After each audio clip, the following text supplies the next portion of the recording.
ایمان والوں کی شان ہوتی ہے، ایمان والوں کی پہچان ہوتی ہے، ایمان والوں کی تمنا ہوتی ہے، ایمان والوں کی آرزو ہوتی ہے کہ مولا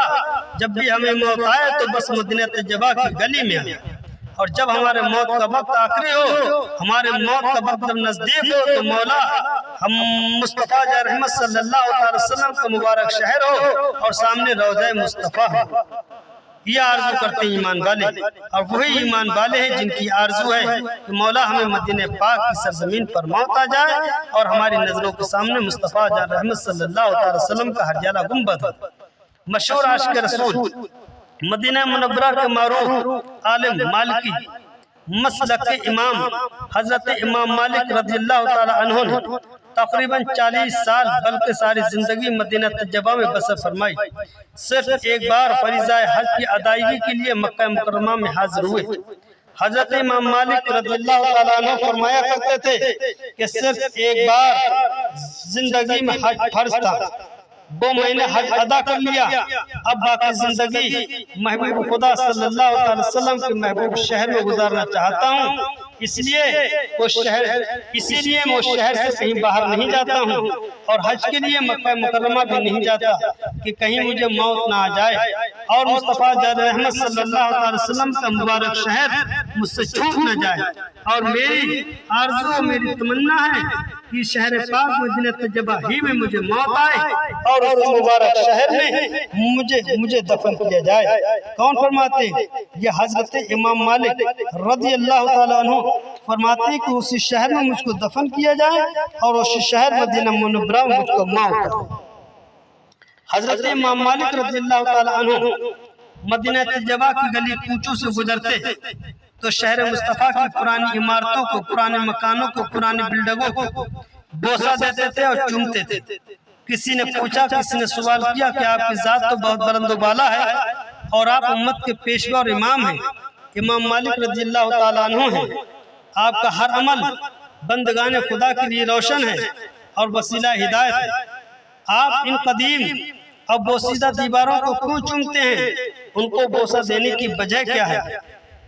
تو حضرت امام مالک رضی اللہ تعالیٰ عنہ نے ارشاد فرمایا یہ مدینہ طیبہ کے راستے ہیں اور یہ دیواریں اور راستوں کے قریب ہیں۔ جب ہمارے پیارے آقا کریم صلی اللہ علیہ وسلم اور راستوں سے گزرتے ہوں گے تو میرے آقا کریم صلی اللہ علیہ وسلم کا جسم پاک کا پیراہن مبارک اپنا شریف کبھی نہ کبھی ان دیواروں سے مس ہوا ہوگا، اس لیے میں ان دیواروں کو، ان بلڈنگوں کو بوسہ دے رہا ہوں اور چوم رہا ہوں۔ پوچھنے والے نے کہا کہ آپ دین و شریعت کے پیشوا امام ہیں، دین مجھ سے زیادہ جانتے ہیں، تو آپ بتائیے کہ سرکار دو عالم صلی اللہ علیہ وسلم کی عادت شریفہ راستہ چلنے میں کیسے تھی؟ آپ کیسے چلتے تھے؟ تو یہ بچوں کی عادت تو ہوتی ہے کہ دیواروں سے کھیل کرتے ہوئے گزرتے ہیں۔ تو حضرت امام مالک رضی اللہ تعالیٰ عنہ جواب دیتے ہیں کہ میں نے مانا کہ ہمارے آقا کریم صلی اللہ علیہ وسلم کا جسم پاک اور پیراہن مبارک ان دیواروں سے مس نہیں ہوا ہوگا، لیکن جب ہمارے حضور نبی کریم صلی اللہ علیہ وسلم اور راہوں سے گزرتے ہوں گے اور راستوں سے گزرتے ہوں گے تو آپ کی پیاری نظر و نگاہ نے ان دیواروں کو ضرور دیکھا ہوگا۔ پھر سوال کرنے والے نے سوال کیا، پھر پوچھنے والے نے پوچھا اور کہا کہ امام صاحب ہمارے نبی کریم صلی اللہ علیہ وسلم جب راستہ چلتے تھے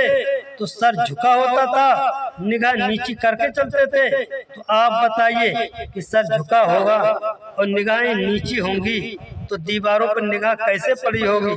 تو حضرت امام مالک رضی اللہ تعالیٰ عنہ ارشاد فرماتے ہیں، جواب دیتے ہیں کہ تمہارے کہنے کے مطابق ہم نے مان لیا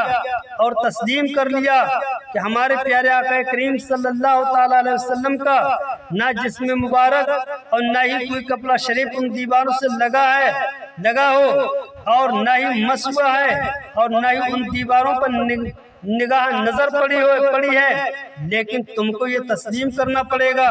اور یہ ماننا پڑے گا کہ جب ہمارے آقا کریم صلی اللہ علیہ وسلم اور راہوں سے اور راستوں سے گزرتے ہوں گے تو ان دیواروں کے قریب سے گزرتے ہوں گے تو ان دیواروں نے ہمارے آقا کریم صلی اللہ علیہ وسلم کو ضرور دیکھا ہوگا۔ یہ تو آپ کو ماننا پڑے گا۔ کہ سرکار دو عالم صلی اللہ تعالی وسلم جن راستوں سے گزرتے ہوں گے تو ان دیواروں نے، بلڈنگوں نے،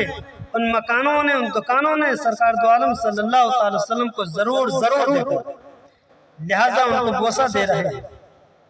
اسی لیے ہم ان کو بوسہ دے رہے ہیں۔ امام مالک فرماتے ہیں اسی لیے ہم ان کو بوسہ دے رہے ہیں، اور اسی لیے ہم ان دیواروں کو چوم رہے ہیں جن دیواروں نے ہمارے نبی کریم صلی اللہ علیہ وسلم کا دیدار کیا۔ اے ایمان والو، حضرت امام مالک کی محبت و الفت و عقیدت عشق سے لبریز داستان آپ حضرات نے سماعت فرمائی، آپ حضرات نے سنی، تو حضرت امام مالک رضی اللہ تعالی عنہ اپنے پیارے آقا کریم صلی اللہ تعالی وسلم سے اس قدر عشق و محبت کرتے تھے کہ شہر محبوب مدینہ طیبہ کے در و دیوار کو چومتے ہیں اور بوسہ دیتے نظر آتے ہیں، مگر آج تک کسی امام یا محدث یا ولی یا بزرگ نے حضرت امام مالک رضی اللہ تعالیٰ عنہ کے اس عمل کو برا نہ کہا اور نہ ہی اپنی کتابوں برا لکھا، لیکن آج کل کچھ بدعقیدہ ایمان کے لٹیرے یہ بکواس کرتے پھرتے ہیں کہ انگوٹھا چومنا بدعت ناجائز ہے، اور اس سے سوال کیا جائے کہ محبوب خدا صلی اللہ علیہ وسلم کا نام پاک افضل ہے یا مدینہ طیبہ کے در و دیوار افضل ہیں، تو ماننا پڑے گا اور انہیں کہنا پڑے گا کہ محبوب خدا صلی اللہ علیہ وسلم کا نام پاک ان بلڈنگوں سے افضل ہے، ان مکانوں سے میرے سرکار کا نام افضل ہے۔ تو یہ ثابت ہو گیا کہ جب مدینہ شریف کا در و دیوار چومنا درست ہے، ان کو بوسہ دینا درست ہے، تو سرکار دو عالم صلی اللہ علیہ وسلم کے نام پاک کو سن کر انگوٹھا چومنا بھی بدرجہ اولا جائز و درست۔ اے ایمان والو، اگر کوئی بدعقیدہ شخص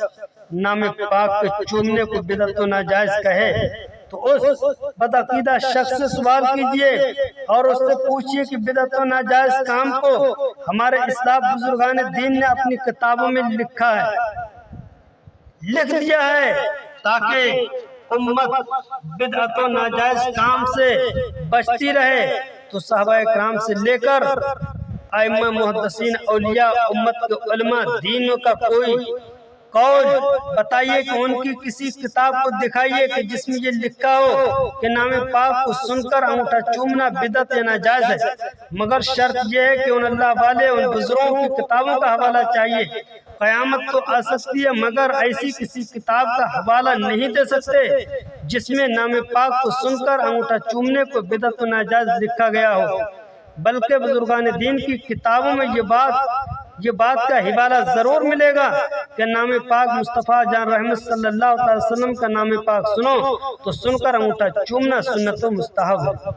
جیسا کہ حضرت مولانا علی قاری رحمت اللہ تعالیٰ علیہ فرماتے ہیں کہ نام پاک کو سن کر انگوٹھا چوم کر آنکھوں سے لگانا حضرت ابوبکر صدیق اکبر رضی اللہ تعالیٰ عنہ کی سنت ہے، اور جس فعل و امر کا ثبوت حضرت ابوبکر صدیق اکبر رضی اللہ تعالیٰ عنہ سے ظاہر و ثابت ہو جائے تو مزید اور کسی ثبوت کی ضرورت نہیں ہے، امت کو عمل کے لیے کافی ہے۔ بڑے اطمینان و سکون کے ساتھ اور کافی وضاحت اور بے شمار دلائل کے ساتھ آپ حضرات کو معلوم ہو گیا کہ اللہ تبارک و تعالیٰ اور اس کے پیارے محبوب صلی اللہ علیہ وسلم اور صحابہ اکرام ائمہ دین اور محدثین عظام اور اولیاء اکرام علماء ذی احترام کے قول افعال سے سورج کی روشنی سے زیادہ ظاہر اور ثابت ہو گیا کہ مدینہ طیبہ مکہ شریف سے افضل و اعلیٰ ہے۔ مدینہ پاک کی سرزمین مکہ شریف سے افضل، یہاں تک کہ عرش اعظم سے بھی اعلیٰ اور افضل ہے۔